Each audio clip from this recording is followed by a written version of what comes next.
Hello Dub Nation. Take the opportunity to leave that like, subscribe to the channel and activate the bell to be notified whenever there is a new video. Everything there hangs in the balance. Let's talk about the Warriors. It's been a night to talk about the teams in the West. Are they ready to defend their championship? At this particular moment in time, we can't say that because Steph Curry's not on the court, and when he gets back on the court, we got to make sure that he's healthy. I personally believe they'll go through with this trade.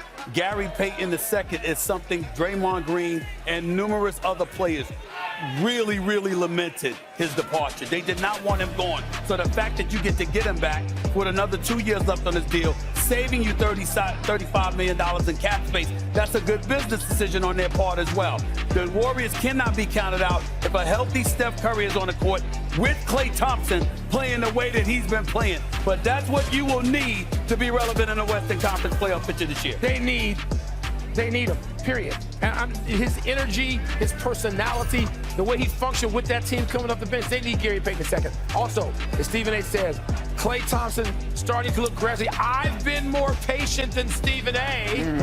with Klay working his way back in. And also Kuminga. Since he's come back January 20, playing well. We're starting to see the player that they projected him to be. They're going to need all three of those elements, plus, of course, starting with Steph Curry. And come on, Portland Trail Blazers. Why y'all acting unethical?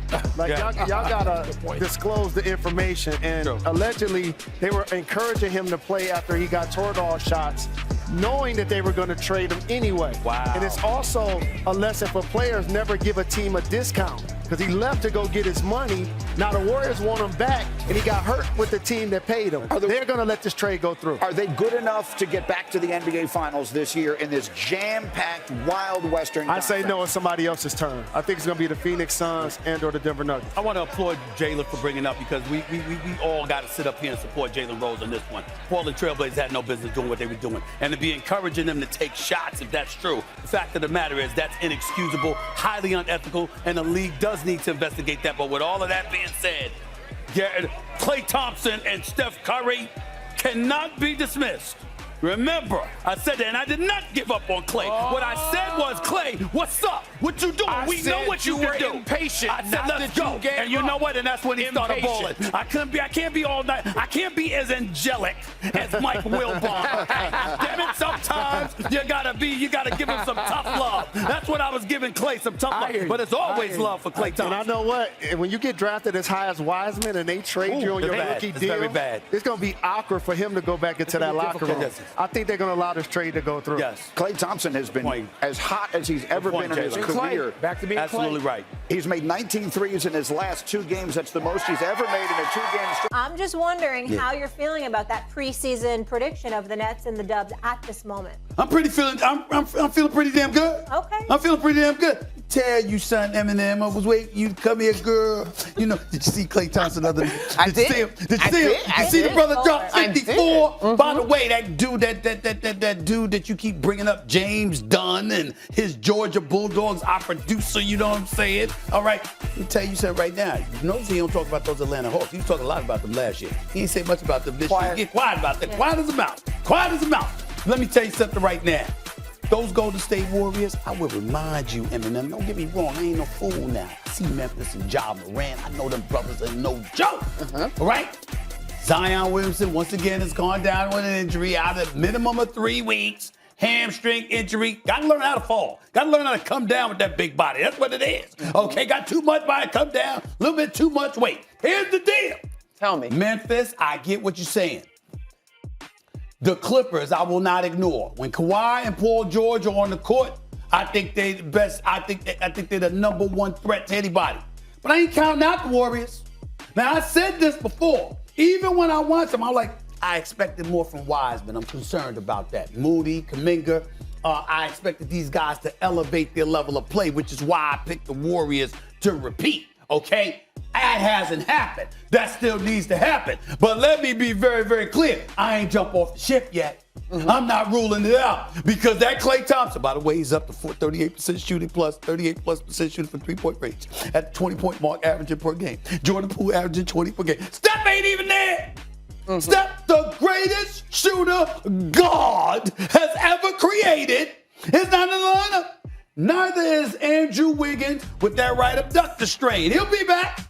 Last time I checked, you could have easily said he would have MVP for the finals if Steph hadn't exploded in Game 4 the way that he did against Boston. We had been talking about Wiggins because he showed up, okay? He's no longer that dude that's just another dude. He's Andrew Wiggins. And so when I think about Andrew Wiggins, and I think about Klay coming back, and I see Klay Thompson getting up there, okay? And I'm just saying to myself, wait a minute now.